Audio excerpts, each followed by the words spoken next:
il y a le reflet de son corps, c'est l'ombre. Voilà, maintenant on commence par voler l'ombre. C'est comme ça qu'on fait. On vole d'abord l'ombre. Dès que l'ombre est volée, et par la suite, maintenant, on va chercher un moyen pour tuer la personne.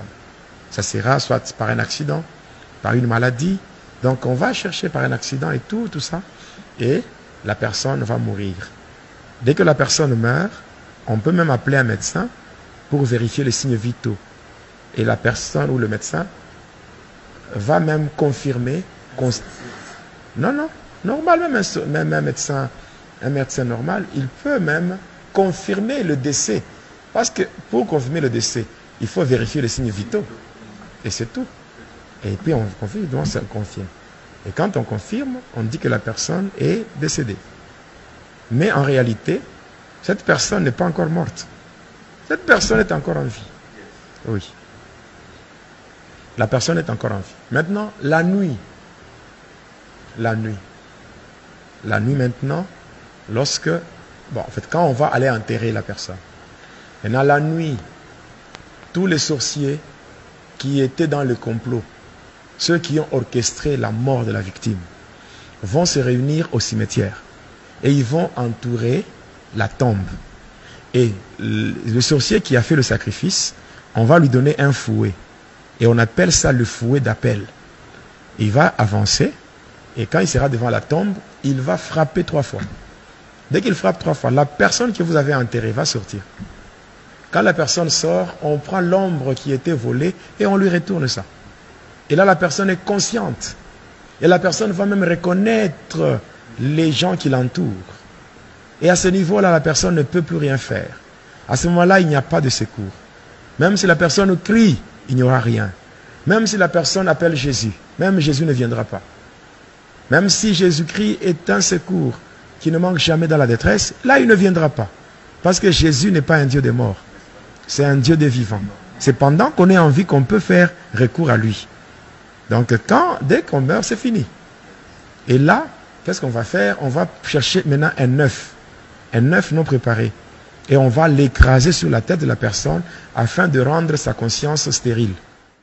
Après avoir fait cela, on va utiliser un objet qui ressemble à un malaxeur. Donc il y a une boule d'un côté. On va frapper au niveau de la nuque. Quand on frappe, c'est cette fois-là maintenant que la personne va mourir. Maintenant, avant cela, si la personne qui l'avait sacrifié avait besoin de l'utiliser, soit au champ, à la pêche, là on va le laisser. Et quand on laisse, et on va l'utiliser à un travail précis. Et pendant le temps qu'on l'utilise et qu'on ne l'a pas encore tué, il y a des fois, on peut même voir cette personne ici dans le monde. On peut voir. On vous dira que non, quelqu'un a vu tel. Et la personne qui a vu d'aller aussi voir d'autres. J'ai vu tel. Mais non, celui-là, la personne dont tu parles, cette personne est morte il y a longtemps, on l'a déjà enterrée. Cela veut dire que cette personne, on l'a déjà enterrée, mais on ne l'a pas encore tuée dans la sorcellerie. Et c'est lorsque la personne va se fatiguer par rapport au travail qui lui a été donné. Quand la personne se fatigue, c'est là qu'on va encore ramener pour frapper et tuer et manger. Comment? Dans le cercueil. Il n'y en a pas? Il n'y en a pas? On a déjà pris. Il n'y en a pas, on a déjà pris. Non, c'est dans une dimension maintenant ésotérique. Ésotérique, c'est-à-dire que c'est comme dans ce monde ici. Vous pouvez être avec un sorcier.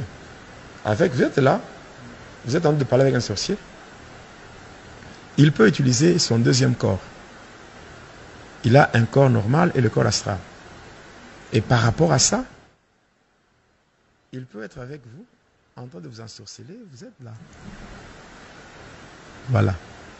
C'est pour cela, un enfant de Dieu doit avoir le Saint-Esprit. Il y a des choses que peut-être je ne peux pas voir, mais le Saint-Esprit voit ça. Et il te révèle. Et tu peux même dire à la personne, arrête ce que tu fais. Arrête ce que tu es en train de faire. C'est le Saint-Esprit qui vous a révélé. Je pense que j'aurai à répondre, quand viendra le moment de questions, j'aurai à répondre à tout ça. Maintenant, quand la personne sort. La personne sort de la tombe. Après, on frappe au niveau de la nuque. La personne tombe. La personne meurt. Maintenant, à partir de là, on va proposer 5 noms. 5 noms de bêtes. Chèvre, mouton, porc, vache, tout ça. On propose 5 noms. Et là, on va faire le tirage au sort. On tire au sort. Si ça tombe en une chèvre, là, on va prendre le cadavre qui est là. Maintenant, on le transforme, ça devient une chèvre. Et maintenant, on va dépecer. Quand on va dépecer comme ça par le bourreau, on va maintenant appeler les femmes de cimetière et les mamans sorcières. On va leur donner ça. Et elles vont maintenant rentrer dans le monde des humains, vendre ça dans des marchés. Oui. Vendre ça dans des marchés. Et le reste, le sorcier mange là-bas. Maintenant, quand elles rentrent avec ça, elles vont vendre ça au marché et mettre sur leurs étalages au marché, non? Et maintenant, sur leurs étalages, il y a une main. On appelle ça la main d'appel. C'est une main qui est invisible aux yeux charnels. Mais quand vous entrez au marché, elle fait ça. Elle vous attire. Et vous allez là-bas, vous payez, croyant que vous avez payé la viande de chèvre ou la viande de bœuf, ou la viande de bœuf. Mais cependant, vous avez payé la chair humaine. Et vous rentrez avec ça chez vous, vous mangez. C'est comme ça qu'il y a des possessions démoniaques, il y a la régression dans la foi, il y a l'incrédulité qui s'installe. Donc, il y a toutes ces choses-là, des maladies incurables, c'est passant par ces choses. Il y a des fois, on prend le sang humain, on transforme, ça devient de l'huile de palme, on amène dans le marché et les gens achètent. Les gens achètent ça. Il y a des fois, les sorciers transforment les doigts des cadavres, on transforme ça, ça devient des gros frétins. On amène dans le marché. Donc, il y a beaucoup de choses qui se font. Il y a des choses qui se font, on peut transformer, on transforme beaucoup de choses. On peut prendre l'eau, c'est-à-dire, on peut prendre un cadavre, on le laisse pendant 4 jours. Et quand le cadavre commence à se décomposer, le corps commence à sécréter un liquide.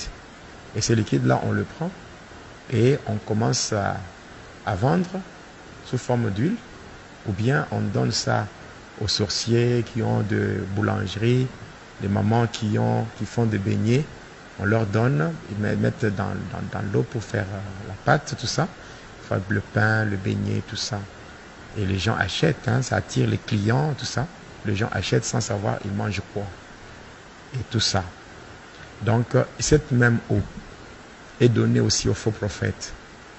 Aux faux prophètes, ils utilisent cette eau-là, où les gens vont dans des églises, ils prennent de l'eau et tout, sans savoir c'est quoi. Et quelqu'un dit, moi, je suis allé avec des... Eux ne peuvent pas faire la magie. Parce que c'est comme, un exemple, un magicien fait la magie, il exécute son travail, il fait une démonstration, un numéro, il prend un petit caillou, il met dans sa main.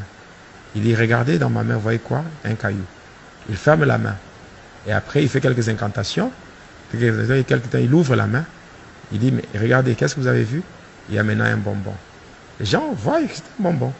Mais qu'est-ce qui se passe? Qu'est-ce qui s'est passé? Entre le magicien et le spectateur, il y a un voile d'aveuglement. Quand il ferme la main, il y a un démon qui vient avec un bonbon. Lui, il ouvre, vous ne voyez pas.